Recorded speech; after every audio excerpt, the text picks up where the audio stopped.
নমস্কার বন্ধুরা, deer biology ক্লাসে আপনাদের সবাইকে স্বাগত। আজকে আমরা আলোচনা করব রাজ্য প্রতিষ্ঠা। প্রতিষ্ঠা সম্বন্ধে আজকে আমরা আলোচনা করব। সায়েন্টিস্ট হুইটেকার প্রবর্তিত 5টি জীবদের রাজ্যের মধ্যে আমরা আগের দিন আলোচনা করেছিলাম। আজকে আমরা আলোচনা করব প্রতিষ্ঠা। তাহলে আজকে টপিক প্রতিষ্ঠা রাজ্য। প্রতিষ্ঠা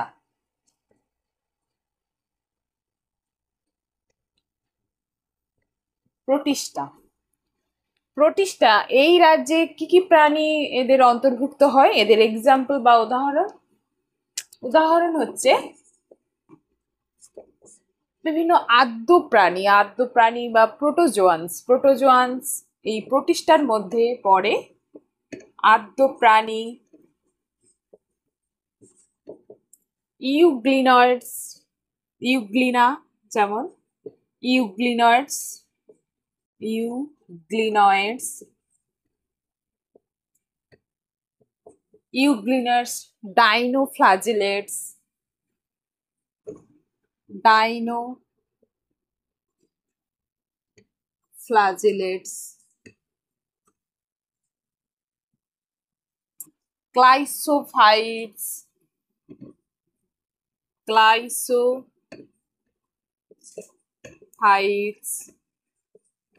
এক্সেট্রা। এটা হচ্ছে প্রতিষ্ঠার উদাহরণ। প্রতিষ্ঠা রাজ্যের মধ্যে এই প্রাণীগুলো পড়ে। এবার দেখি এদের বাসস্থান, এরা কি ধরনের পরিবেশে এরা থাকতে স্বাচ্ছন্দ্য বোধ করে। বাসস্থান বাসস্থান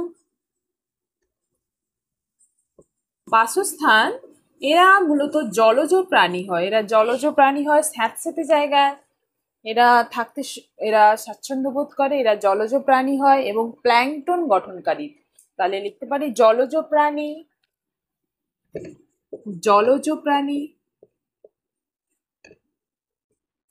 প্ল্যাঙ্কটন গঠনকারী।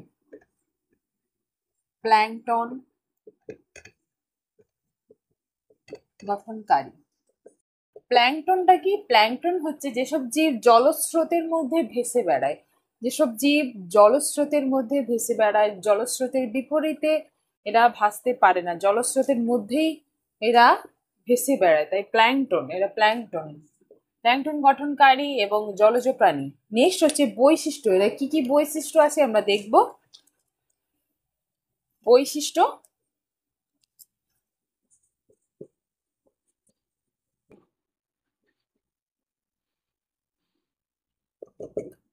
বৈশিষ্ট্য 1 নম্বর বৈশিষ্ট্য লিখতে পারি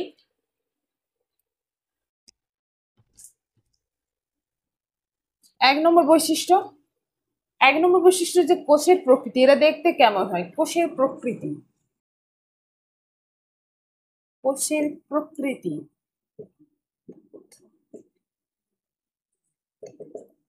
কোষের প্রকৃতি এরা হচ্ছে সকলে ইউক্যারিওটিক, এককোষী জীব হয়। ইউক্যারিওটিক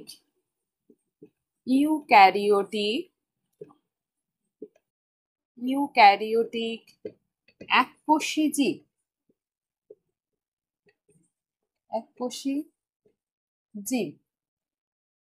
এদের কোষের প্রকৃতি ইউক্যারিওটিক, এককোষী জীব। নেক্সট পয়েন্ট হচ্ছে কোষ প্রাচীর। এদের কি কোষ প্রাচীর থাকে? কোষ প্রাচীর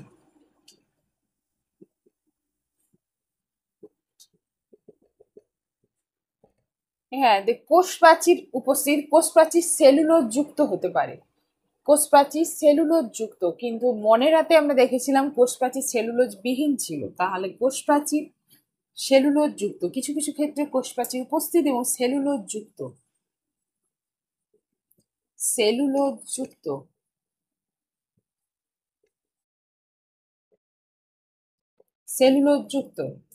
নেক্সট হচ্ছে কোষ বিভাজন। এদের কেমন ধরনের কোষ বিভাজন দেখা যায়?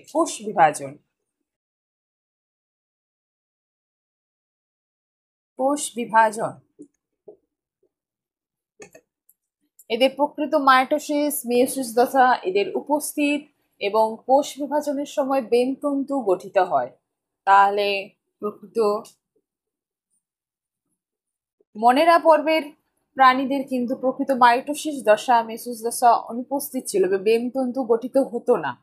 কিন্তু প্রতিষ্ঠা পর্বের প্রাণীদের কোষ বিভাজনের প্রকৃত মাইটোসিস, মিওসিস, মাইটোসিস, মিওসিস দশা উপস্থিত। কোষ বিভাজনে বেমতন্তু গঠিত হয়। কোষ বিভাজনে বেমতন্তু গঠিত হয়। 3 নম্বর পয়েন্ট। 4 নম্বর পয়েন্ট কি লিখতে পারি?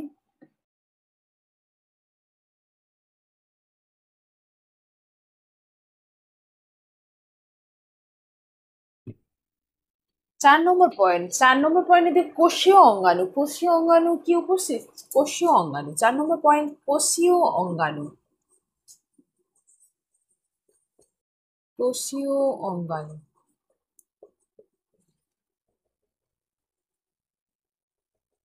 কোষীয় অঙ্গাণু ক্ষেত্রে এদের সুস্পষ্ট নিউক্লিয়াস উপস্থিত, নিউক্লিয় পর্দাও থাকে। তাছাড়া পর্দা ঘেরা বিভিন্ন কোষীয় অঙ্গাণু যেমন mitochondria, lysosome, Golgi, plastid, vacuole ইত্যাদি এদের পর্দা ঘেরা কোষীয় অঙ্গাণু এদের উপস্থিত। মনে রাতে এইসব অনুপস্থিত ছিল, কিন্তু প্রতিষ্ঠা পর্বের রাজ্যের জীবদের এইসব উপস্থিত। তাহলে কি লিখতে পারি? কোষীয় অঙ্গাণু, সুস্পষ্ট নিউক্লিয়াস, নিউক্লিয় পর্দা, তাছাড়া পর্দা ঘেরা বিভিন্ন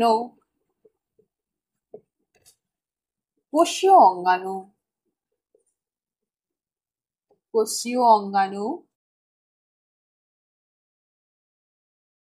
যেমন মাইটোকন্ড্রিয়া,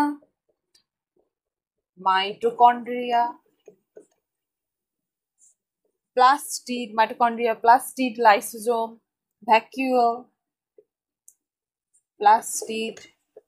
ভ্যাকিউল ইত্যাদি উপস্থিত।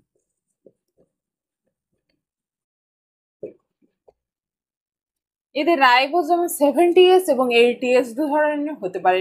70S রাইবোজোম হচ্ছে এদের কোষের মাইটোকন্ড্রিয়াতে উপস্থিত এবং 80S রাইবোজোম কোষের সাইটোপ্লাজমে উপস্থিত। তাহলে 70S রাইবোজোম কোষের মাইটোকন্ড্রিয়াতে এবং 80S রাইবোজোম কোষের সাইটোপ্লাজমে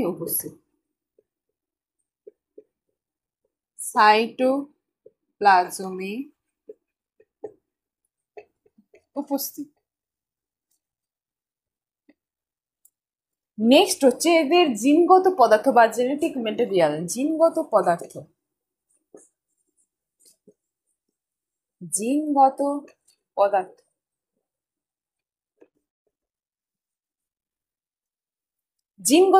এদের ডিএনএ, যেহেতু এদের নিউক্লিয় পর্দা থাকে তাই ডিএনএ নিউক্লিয়াসের মধ্যে উপস্থিত থাকেন। এবং হিস্টোন প্রোটিন যুক্ত। মনেরা পর্বের প্রাণীদের কিন্তু হিস্টোন প্রোটিন বিহীন এবং ডিএনএ কে নিউক্লিয়েট বলা হয়, যেহেতু এরা সাইটোপ্লাজমে তারা উপস্থিত ছিল। কিন্তু প্রতিষ্ঠাতে এদের জিনগত পদার্থের ক্ষেত্রে এদের ডিএনএ হিস্টোন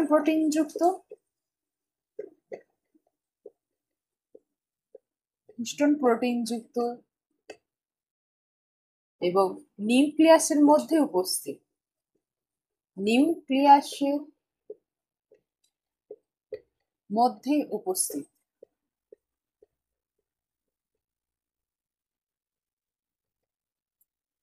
জিনগত ওদের পদার্থ। 6 নম্বর দেখতে পারি এদের গমন।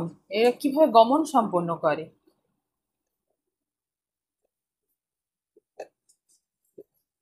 গমন, এদের গমন সাধারণত সিলিয়া, ফ্লাজেলা, সিউডোপোডিয়া, সংকোচনশীল ফাইব্রিলস ইত্যাদির মাধ্যমে এরা গমন সম্পন্ন করে। তাহলে গমন সিলিয়া, ফ্লাজেলা, সিউডোপোডিয়া,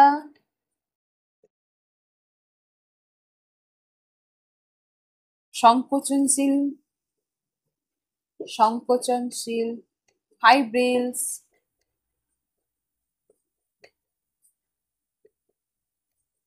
ইত্যাদির মাধ্যমে হয়।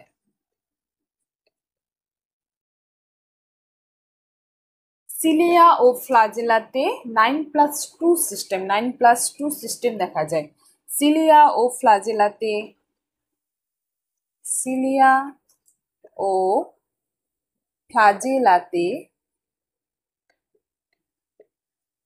9+2 অ্যারে বলা হয়, 9+2 সিস্টেম দেখা যায়, যেটা উন্নত জীবের ক্ষেত্রেও দেখা যায়। তাই সিলিয়াতে ও ফ্লাজেলাতে 9+2 সিস্টেম দেখা যায়। প্রতিষ্ঠা পর্বে প্রাণীদের কিন্তু ছিল না, মনেরা পর্বে প্রাণীদের 9+2 সিস্টেম থাকে না, কিন্তু প্রতিষ্ঠা পর্বে প্রাণীদের 9+2 সিস্টেম থাকে, দেখা যায়। 6 নম্বর পয়েন্ট,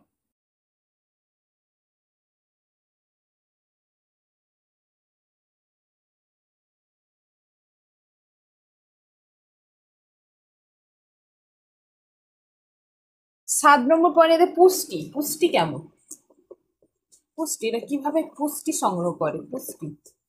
পুষ্টি এরা স্বভোজীও হতে পারে, পরভোজী হতে পারে, মৃতজীবীও হতে পারে। স্বভোজী,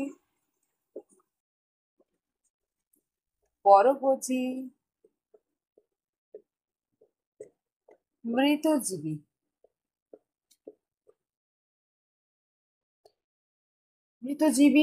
হয়। স্লাইম মোল্ড হচ্ছে এক প্রকার প্রতিষ্ঠা পর্বে প্রাণী। স্লাইম মোল্ড এই জীবটি মৃত পচনশীল উদ্ভিদের কাণ্ড পাতার মধ্য দিয়ে যাওয়ার সময় এরা সেখান থেকে পুষ্টি সংগ্রহ করে এরা থাকে। তাহলে মৃতজীবীর উদাহরণ slime mould, slime mould.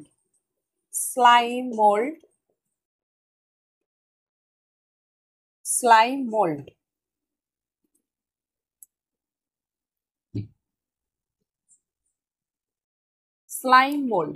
Mould হচ্ছে মৃত পচনশীল উদ্ভিদদের কাণ্ড ও পাতার মধ্য দিয়ে যাওয়ার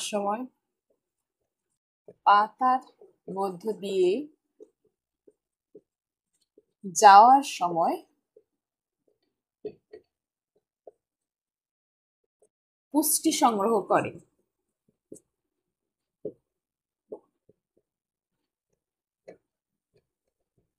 আবার ইউগ্লিনার্স মানে ইউগ্লিনা এই প্রাণীটি হচ্ছে সূর্যালোকের উপস্থিতি এরা সালোক সংশ্লেষ করতে সক্ষম। আবার সূর্যালোকের অনুপস্থিতি এরা পরভোজীর মতো আচরণ করে, সালোক সংশ্লেষ করতে পারে না। তাহলে এদের দু ধরনের পুষ্টি দেখা যায়, স্বভোজী এবং পরভোজী। ইউগ্লিনার্স এই পর্বের প্রাণীতে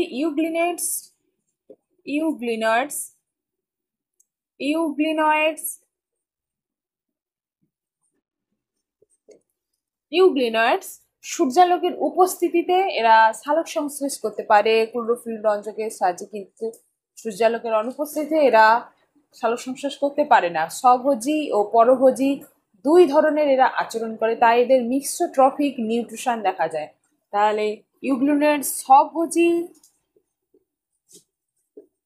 ও পরভোজী দুই ধরনের পুষ্টি পদ্ধতি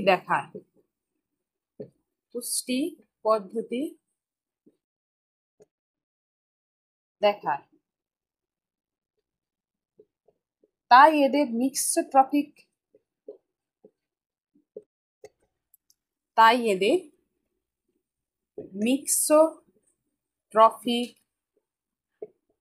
নিউট্রিশন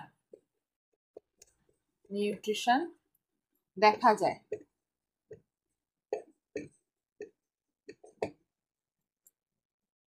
তাই এদের মিক্সোট্রফিক নিউট্রিশন দেখা যায়। 7 নম্বর বৈশিষ্ট্য, 8 নম্বর বৈশিষ্ট্য,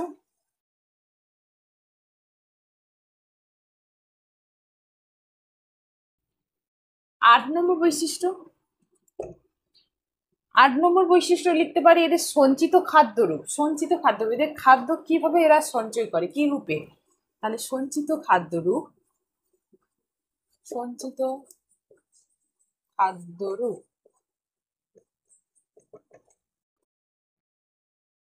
সঞ্চিত খাদ্য স্টার্চ, গ্লাইকোজেন, প্যারামাইলাম, ফ্যাট ইত্যাদি রূপে এরা খাদ্য সঞ্চয় করে। তাহলে সঞ্চিত খাদ্য কিভাবে? স্টার্চ, গ্লাইকোজেন,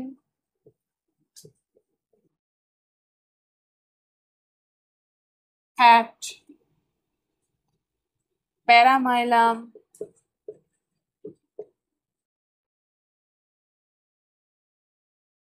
ইত্যাদি রূপে সঞ্চিত থাকে। সঞ্চিত থাকে। নেক্সট হচ্ছে জনন। এরা কিভাবে জনন সম্পন্ন করে? জনন, জনন এরা কিভাবে জনন সম্পন্ন করে? এদের অযৌন জনন, অযৌন জনন মূলত এদের সংযুক্তিকরণ, সংযুক্তিকরণের মাধ্যমে এদের অযৌন জনন সম্পন্ন করে এবং যৌন জনন জাইগোট সৃষ্টির মাধ্যমে এরা যৌন জনন সম্পন্ন করে। অযৌন জনন, অযৌন জনন, সংযুক্তিকরণ ও যৌন জনন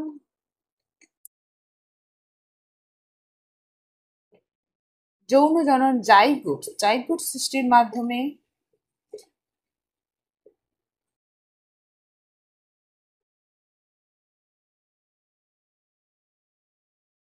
সৃষ্টির মাধ্যমে সম্পন্ন করে।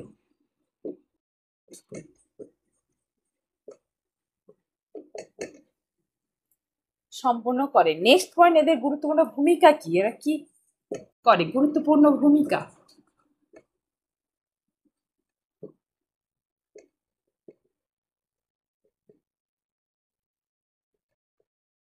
গুরুত্বপূর্ণ ভূমিকা। কিছু কিছু স্যাপ্রোট্রপিক প্রোটিস্ট আছে। স্যাপ্রোট্রপিক অর্থাৎ যারা মৃতজীবী বা পরজীবী হয়। স্যাপ্রোট্রপিক প্রোটিস্টরা তারা সমস্ত রকম জৈব পদার্থ ভাঙতে সক্ষম হয়। সমস্ত রকম জৈব পদার্থ ভাঙতে সক্ষম হয়, এমনকি সেলুলোজ। যেমন ট্রাইকোনিম্ফা, ট্রাইকোনিম্ফা, লোফোমোনাস, এইসব প্রোটিস্টরা যারা উড ইটিং টার্মাইট আছে বা ককরোচ আছে, মানে যারা গাছের গুড়ি খায়, যেসব টার্মাইট এবং ককরোচরা আরশোলা যারা গাছের গুড়ি ভক্ষণ করে, তাদের অন্ত্রে অন্ত্রে অবস্থান করে, অন্ত্রে অবস্থান করে এদের ডাইজেশনে খুব সাহায্য করে। তাহলে গুরুত্বপূর্ণ ভূমিকা হচ্ছে কিছু কিছু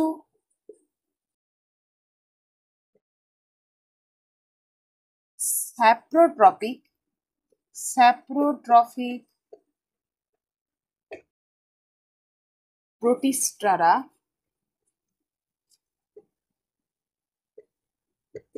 সমস্ত রকম জৈব পদার্থ, জৈব পদার্থ ভাঙতে সক্ষম।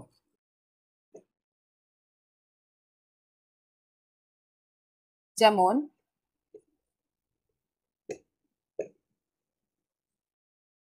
যেমন ট্রাইকোনিম্ফা, ট্রাইকো, যেমন ট্রাইকোনিম্ফা, লোফোমোনাস, লোফোমোনাস, ট্রাইকোনিম্ফা, লোফোমোনাস ইত্যাদি ইত্যাদি প্রোটিস্টরা যথাক্রমে, ট্রাইকোনিম্ফা হচ্ছে টার্মাইট, টার্মাইটের অন্ত্রে এবং লোফোমোনাস ককরোচ আরশোলার অন্ত্রে অবস্থান করে এবং লোফোমোনাস ইত্যাদিরা গাছে গুড়ি ভক্ষণকারী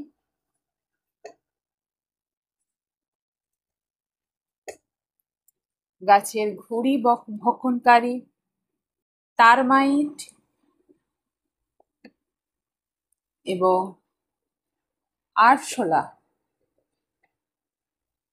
আরশোলার ডাইজেস্টিভ ট্র্যাক্ট বা অন্ত্রে অবস্থান করে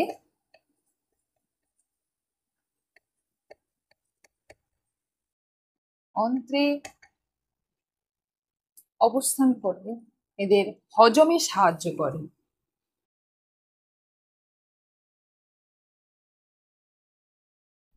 অন্ত্রে অবস্থান করে এদের হজমে সাহায্য করে।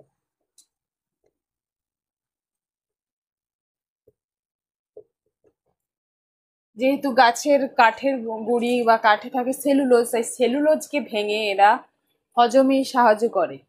সেলুলোজকে ভেঙে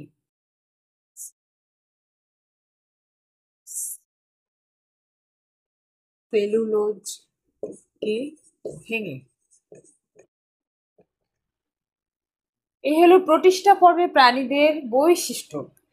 এর ছবি কি? আমরা স্লাইম মোল্ডের কথা বলেছিলাম, মৃত উদ্ভিদের কাণ্ড পাতা থেকে এরা পুষ্টিরস সংগ্রহ করে। সেই স্লাইম মোল্ড দেখতে কেমন হয়? স্লাইম মোল্ড দেখতে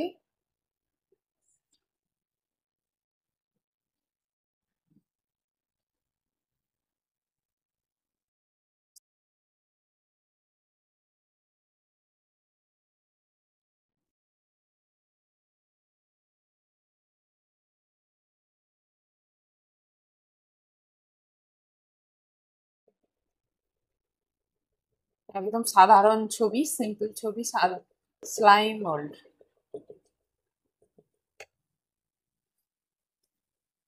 স্লাইম মোল্ড।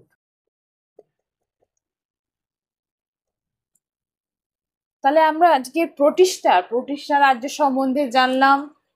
নেক্সট ভিডিওতে আমরা বাকি রাজ্যগুলো এক এক করে আলোচনা করব। আজ এই পর্যন্তই।